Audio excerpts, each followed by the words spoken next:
When Perry Ann and I were hiking up Mount Diablo, I heard her ask a question I haven't heard her ask since she was a little girl. Dad, I need help. And I turned around and here's my grown, strong daughter standing on a rock in the stream, unable to take another step. That was a frightening situation, but it's what led us to going down the path of finding out what's wrong. It turned out to be MS. My vision was gone, my legs weren't working, my balance, I was just not working.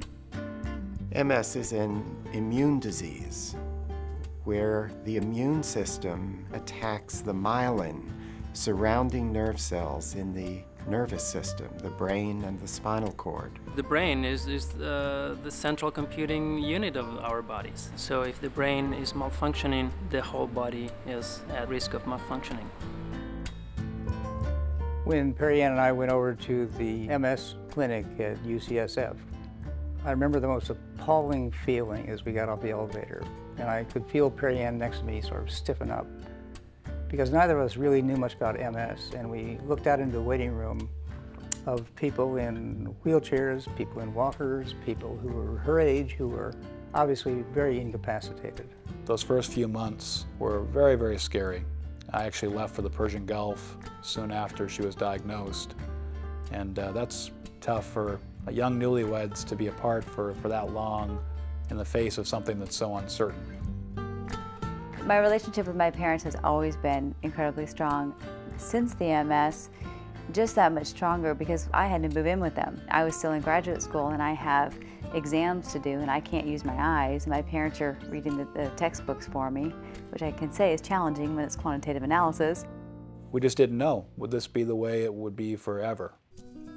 I remember when Perry Ann first realized the enormity of having that disease, that she simply resolved, I'm going to take it head on, and I'm going to beat it. I had gone to a couple of different neurologists, and I heard things like life expectancy, and I wasn't getting some answers that I felt needed to be answered. So I finally was able to get into Dr. Hauser, and I have come to learn he is an extraordinary man, extraordinary neurologist. Here was this accomplished, smart, ambitious, athletic young woman who was now faced, through no fault of her own, with the greatest challenge of her life. We knew we loved kids and we knew we wanted to have kids of our own, so we decided to go for it. The person who was incredibly encouraging, no surprise, was Dr. Hauser. He said, when are you going to get pregnant? When are you going to have kids? And I said, well, I first want to see how this is going to go. And he said, you're going to be fine. He let me believe it was still possible. So he didn't just look at me clinically, he looked at me as a whole individual, and that's exactly what I needed at that time. I call him a god in my world. I'm grateful for his work. Once she decided that he would be her champion in the MS clinic at UCSF, she simply resolved, I'm going to get this man as much money as I can. She fundraises to help find a cure for MS. Private donors' money is a real key part to our daily functioning. In 2007, the federal government commits only about 1% of its healthcare budget to medical research. I thought, okay, the way I can do this is make a very small team of people with whom I have a huge comfort level, people who are leaders in their own lives, careers. Our core group is only about 6 to 8 people. We actually have done phenomenally well, and we do not have any corporate sponsorship. We turned in about $60,000 for this year, and over the last few years we've turned in about $200,000. So all of a sudden we have this traction. We didn't know we'd actually be doing it in such a significant way. When she sets a goal, she always exceeds it, but I didn't realize quite what she was going to do. So now that she's absolutely blown it out of the ballpark, we'll gladly donate even more. It's the donors that are making this happen. They enjoy seeing the success that we're having, and they like being a part of it. And we're able to turn over big dollars to research because of them. Just this past summer, a most exciting study was published in the New England Journal of Medicine, describing 2 new genes that play a role in multiple sclerosis susceptibility. What we really want to do at 10 or 20 or 30 years is have people who have MS not have any symptoms of the disease. This work would never have happened without the MS Society grant that Perry's fundraising made possible. we're thrilled that we can be making such a big difference. You need people like Perry Ann to be role models to say there is life beyond just going to the doctor and feeling sorry for yourself.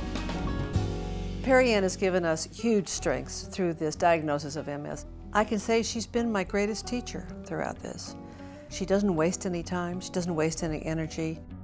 You cannot be around Perry Ann without all of a sudden your energy level going up. It's her passion for life that makes her the most special person I know. I've heard Dr. Hauser refer to Perry Ann as his MS poster girl. And it's such a valid comment because she is just bound and determined to do something about this disease, not give in to it. She passes that on to other people, this inside desire to fight it.